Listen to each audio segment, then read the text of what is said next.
सिंधु घाटी सभ्यता भारत की पहली महान शहरी संस्कृति अपनी प्लानिंग, अपनी भव्यता के लिए जानी जाती है। बिल्कुल। लेकिन फिर लगभग 1900 ईसा पूर्व के आसपास इसका पतन क्यों शुरू हुआ? ये सवाल आज भी इतिहासकारों के लिए एक पहेली जैसा है। सही कहा। और आज हम इसी पहेली को जो हमारे पास सबूत हैं, पुरातात्विक सबूत हैं, विश्लेषण है, उनके आधार पर समझने की कोशिश करेंगे। हाँ, कि आखिर कौन से कारण थे, कौन से सिद्धांत हैं इसके पीछे। बिल्कुल। और ये समझना जरूरी है कि ये कोई रातों रात नहीं हुआ, एक धीमी प्रक्रिया थी। और देखिए, सिविल सेवाओं की तैयारी करने वालों के लिए ये टॉपिक बहुत अहम है। इसमें इतिहास, भूगोल, सामाजिक बदलाव सब कुछ जुड़ जाता है। हाँ, बिल्कुल। तो चलिए फिर इस जटिल कहानी की परतों को खोलते हैं। कहाँ से शुरू करें? पर्यावरण, उस समय माहौल कैसा था? हाँ, पर्यावरण से शुरू करना ठीक रहेगा। लगता है ये एक बहुत बड़ा बड़ा फैक्टर था, शायद सबसे अहम, नदियों का सूखना। नदियाँ? हाँ, करीब 1900 ईसा पूर्व के आसपास सरस्वती नदी, जिसे आज हम घग्गर हाकरा भी कहते हैं, वो धीरे धीरे सूखने लगी। अच्छा। और ये नदी तो जीवन रेखा थी कई बस्तियों के लिए। तो सोचिए इसके सूखने से खेती पर, पानी की सप्लाई पर कितना बुरा असर पड़ा होगा। हाँ, जाहिर है, शहरी और ग्रामीण दोनों ही जीवन अस्त व्यस्त हो गया होगा। बिल्कुल। और कुछ स्टडीज तो ये भी कहती हैं कि यमुना और सतलज ने भी अपना रास्ता बदला था। ओह, तो पानी की भारी कमी एक बड़ी चुनौती बन गई। और मौसम, जलवायु में भी कुछ बदलाव आ रहे थे क्या? हाँ, बिल्कुल। जो पुराने क्लाइमेट के पूरा जलवायु के जो सबूत मिलते हैं, वो बताते हैं कि उस दौरान मॉनसून की बारिश कम हो रही थी। बारिश कम हो रही थी? हाँ, और सूखा बढ़ रहा था। अब एक समाज जो इतना खेती पर निर्भर हो, उसके लिए तो ये बहुत बड़ा झटका था। जाहिर सी बात है। कुछ रिसर्चर्स हैं जैसे निशांत मलिक, उनके गणितीय मॉडल भी इसी तरफ इशारा करते हैं कि जलवायु परिवर्तन एक मुख्य वजह थी। लगता है। और तो और धोलावीरा और कालीबंगा जैसी जगहों पर बड़े भूकंपों के भी सबूत मिले हैं। भूकंप भी? जी, धोलावीरा में करीब 2200 ईसा पूर्व और कालीबंगा में तो और भी पहले 2900 से 2700 ईसा पूर्व के बीच। स्टैनफोर्ड यूनिवर्सिटी की रिसर्च भी भूकंपों की भूमिका बताती है। बाप रे, प्रकृति तो कई तरह से इम्तिहान ले रही थी। नदियां सूखी, बारिश कम हुई, बाढ़, भूकंप। अच्छा, इन सब के अलावा अर्थव्यवस्था पर क्या असर पड़ रहा था? ट्रेड वगैरह का क्या हुआ? हाँ, ये भी एक बहुत जरूरी पहलू है। देखिए, सिंधु घाटी के मेसोपोटामिया के साथ और दूसरे इलाकों के साथ भी बहुत मजबूत व्यापारिक रिश्ते थे। मेसोपोटामिया के रिकॉर्ड्स में मिलुहा का जिक्र आता है, जो शायद सिंधु क्षेत्र ही था। हाँ, मैंने पढ़ा इसके बारे में। लोथल जैसा बंदरगाह शहर भी था। और पढ़ने लगा। क्यों? क्या वजह हो सकती है? हो सकता है मेसोपोटामिया में कोई राजनीतिक उथल-पुथल हुई हो, या शायद समुद्री रास्ते बदल गए हों। कई कारण हो सकते हैं, लेकिन नतीजा ये हुआ कि जब बाहर से व्यापार कम हुआ, तो शहरों की अर्थव्यवस्था वो चरमराने लगी। अच्छा, और अंदरूनी तौर पर? खेती वक्त आपने बताया ही कि मुश्किल हो रही थी। हाँ, बिल्कुल। और शायद जमीन का जरूरत से ज्यादा इस्तेमाल भी हुआ हो, या जंगलों की कटाई हुई हो, जिससे मिट्टी खराब हो गई। रिसोर्स मैनेजमेंट की प्रॉब्लम कह सकते हैं।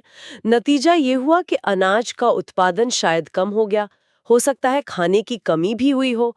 और जब शहरों में हालात मुश्किल हुए, तो लोग शहर छोड़ के जाने लगे। एग्जैक्टली, लोग शहरों को छोड़कर शायद दूसरी बेहतर जगहों पर जाने लगे। इससे शहरों का आर्थिक आधार और भी कमजोर हो गया। ये तो एक के बाद एक झटके लग रहे थे। बाहर से व्यापार गया, अंदर खेती मुश्किल हुई। क्या सभ्यता के अपने अंदरूनी ढांचे में, एडमिनिस्ट्रेशन वगैरह में भी कोई कमजोरी आ गई थी? ऐसा लगता है, बिल्कुल। सभ्यता के जो आखिरी दौर है, उनमें वो बेहतरीन शहरी प्लानिंग, जिसके लिए हड़प्पा जानी जाती है, हाँ। वो बिखरती हुई दिखती है। कैसे? क्या बदलाव दिखते हैं? जैसे नालियां जाम होने लगीं, सड़कों पर अतिक्रमण होने लगा, जो बड़े सार्वजनिक स्नानघर थे या दूसरी बड़ी इमारतें थीं, उनका रखरखाव ठीक से नहीं हो रहा था। हाँ। मोहनजोदड़ो में तो आखिरी दौर में कुछ घरों को बेतरतीब ढंग से बड़ी सड़कों पर ही बना दिया गया। ऐसा पहले कभी नहीं होता था। अच्छा, ये तो प्लानिंग के बिल्कुल उलट है। हाँ, तो ये सब शायद इशारा करते हैं कि प्रशासन ढीला पड़ गया था, या शायद संसाधन कम हो गए थे, सामाजिक व्यवस्था में गिरावट आ रही थी। और जब शहरों में जीवन इतना मुश्किल हो गया, तो फिर लोगों ने क्या किया? जैसा मैंने कहा, पलायन। लगता है लोग बेहतर अवसरों की तलाश में पूरब की ओर गए, गंगा के मैदानों की तरफ। अच्छा, गंगा वाली की तरफ। हाँ, इससे क्या हुआ कि जो बड़े बड़े सिंधु शहर थे, वो धीरे धीरे खाली होते गए, उनकी शानो शौकत फीकी पड़ गई। और ये सब हुआ लगभग 1900 ईसा पूर्व के बाद, काफी तेजी से। एक थ्योरी और है जो काफी सुनी जाती है, स्कूलों में भी पढ़ाते थे, आर्यों के आक्रमण की। उसका क्या स्टेटस है आजकल? विशेषज्ञ क्या मानते हैं? देखिए, ये सिद्धांत अब ज्यादातर विशेषज्ञ नहीं मानते। पहले ये विचार था, मॉर्टिमर व्हीलर जैसे पुरातत्वविदों ने दिया था। मोहनजोदड़ो में कुछ कंकाल मिले थे, उनके आधार पे कहा गया कि आर्यों ने हमला करके शहरों को तबाह कर दिया। हाँ, यही सुना था। लेकिन बाद में जब उन कंकालों की और जांच हुई तो पता चला कि उनमें से बहुत कम परी चोट के निशान थे, और वो निशान भी जरूरी नहीं कि लड़ाई के ही हो। अच्छा। हाँ, और सबसे बड़ी बात, किसी बड़े हमले या युद्ध का कोई ठोस पुरातात्विक सबूत मिला ही नहीं है।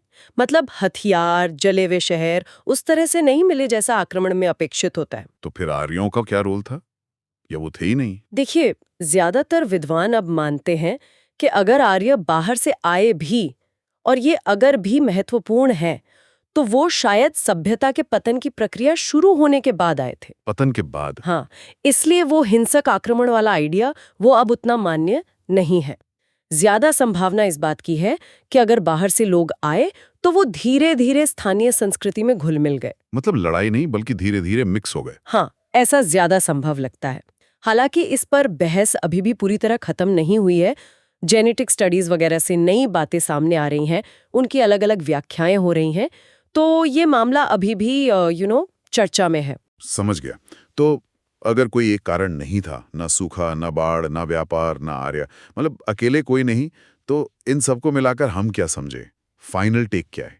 फाइनल टेक यही है, और इस पर अब ज्यादातर इतिहासकार सहमत हैं, कि सिंधु घाटी सभ्यता का पतन किसी एक घटना या किसी एक कारण से नहीं हुआ। ठीक है। ये एक बहुत धीमी, बहुत जटिल प्रक्रिया थी, शायद सदियों तक चली और 1900 ईसा पूर्व के आसपास तेज हो गई। ये कई सारे फैक्टर्स का मिला जुला नतीजा था। कौन कौन से फैक्टर्स एक बार फिर से समराइज करें तो? हाँ, तो देखिए, पर्यावरणीय बदलाव थे, नदियां सूख गईं, मॉनसून बदल गया, फिर आर्थिक संकट था, व्यापार कम हो गया, खेती मुश्किल हो गई, और फिर अंदरूनी सामाजिक राजनीतिक उथल-पुथल थी। शहरों का ढांचा बिगड़ने लगा, प्रशासन शायद कमजोर हो गया, लोग शहर छोड़कर जाने लगे। तो कोई एक अकेली वजह नहीं, इन सब ने मिलकर एक साथ असर डाला और इस महान सभ्यता को धीरे धीरे उसके अंत की ओर धकेल दिया। मतलब एक तरह से डेथ बाय 1000 कट्स जैसा। हाँ, ये अच्छा तरीका है कहने का। कोई एक बड़ा झटका नहीं, बल्कि बहुत सारी छोटी छोटी आपस में जुड़ी हुई मुश्किलें थीं, जिन्होंने इस मजबूत व्यवस्था को धीरे धीरे तोड़ दिया। बिल्कुल सही कहा। ये किसी एक विलन की कहानी नहीं है, बल्कि कई चुनौतियों का एक साथ आना है। हमने देखा कैसे नदियां सूखीं, मौसम बदला, व्यापार के रास्ते टूटे और अंदरूनी सामाजिक बदलाव हुए, और इन सब ने मिलके इस महान सभ्यता के पतन की कहानी लिखी। और इस पूरी जटिल प्रक्रिया को समझना, ये सिर्फ इतिहास जानने के लिए जरूरी नहीं है, इसमें भविष्य के लिए भी बहुत अहम सबक छिपे हो सकते हैं। किस तरह के सबक? देखिए, आज भी हम जलवायु परिवर्तन, संसाधनों के सही इस्तेमाल जैसी चुनौतियों से जूझ रहे हैं। ये सभ्यता हमें बताती है कि पर्यावरण, अर्थव्यवस्था और समाज का संतुलन कितना नाजुक हो सकता है। ये बात तो सोचने वाली है। तो आज की चर्चा को यहीं खत्म करते हुए सवाल शायद मन में छोड़ जाना चाहिए। सिंधु घाटी सभ्यता का पतन हमें आज के अपने शहरी समाजों के बारे में, उनकी स्थिरता या अस्थिरता के बारे में क्या सोचने पर मजबूर करता है? बिल्कुल। क्या इतिहास हमें भविष्य की तैयारी के लिए कुछ सिखा सकता है? ये एक बड़ा सवाल है।